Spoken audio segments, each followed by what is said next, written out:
এই বন্ধুরা খুব সুন্দরভাবে আগুনে জাল দিচ্ছে ও খেজুর রসকে নলেন গুড়ে পরিণত করছে। তো গাইস, গ্রাম বাংলার এই শীতের সকালগুলো খুবই উপভোগ্য। ঠান্ডা অনুভূতিকে সঙ্গে নিয়ে এই শীতের সকালে কুয়াশার মধ্য দিয়ে আমি চলেছি খেজুর রসের সন্ধানে। তো আমি চলে এসেছি এখন খেজুর বাগানে। এই যে দেখতে পাচ্ছ, খেজুর গাছে হাঁড়ি বাঁধা আছে। সারা রাত্রি ধরে এই হাঁড়িগুলোতে এক ফোঁটা করে খেজুর রস জমা হয়।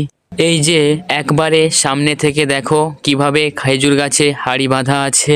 এখানে একটা পুকুরের পাড়ে চারিদিকে অনেক খেজুর গাছ আছে। খেজুর গাছের প্রায় বাগানই বলা চলে। খেজুর গাছের পাশেই সরষে ক্ষেত। তো গ্রাম বাংলার সকালের এই মনোমুগ্ধকর পরিবেশ খুবই সুন্দর, খুবই নৈসর্গিক। এই যে খুবই ছোট্ট একটা খেজুর গাছ, এতে রস সংগ্রহের জন্য হাঁড়ি বাঁধা আছে। এতেও নিশ্চয়ই অনেক রস জমা হয়েছে। শীতের সকালের সৌন্দর্য খুবই সুন্দর, খুবই ঠান্ডা ঠান্ডা বাতাস বইছে, আর এই ঠান্ডা বাতাস মনে একটা দারুণ আমেজ এনে দিচ্ছে। এই যে দেখো কিভাবে খেজুর রস এই বাঁশের পাইপটা দিয়ে পড়ছে। এই পুকুরটার চারপাশে অনেক খেজুর গাছ আছে।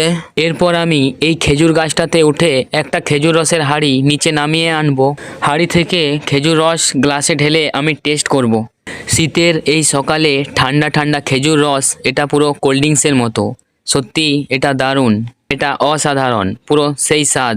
এরপর আমি এগিয়ে চলেছি মহলের দিকে, যেখানে খেজুর রসকে আগুনের সাহায্যে ফুটিয়ে নলেন গুড়ে পরিণত করা হয়।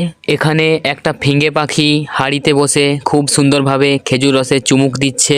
প্রথমে ভেবেছিলাম এগুলো ল্যান্ডমাইন, কিন্তু না, এগুলো খেজুর রস সংগ্রহের হাঁড়ি। এই বন্ধুরা খুব সুন্দরভাবে আগুনে জাল দিচ্ছে ও খেজুর রসকে নলেন গুড়ে পরিণত করছে। এটা প্রচণ্ড আঁচে দারুণভাবে ফুটতে শুরু করেছে। আমি এদের বললাম এই ফুটন্ত গরম খেজুর রসটা আমাকে একটু টেস্ট করানোর জন্য।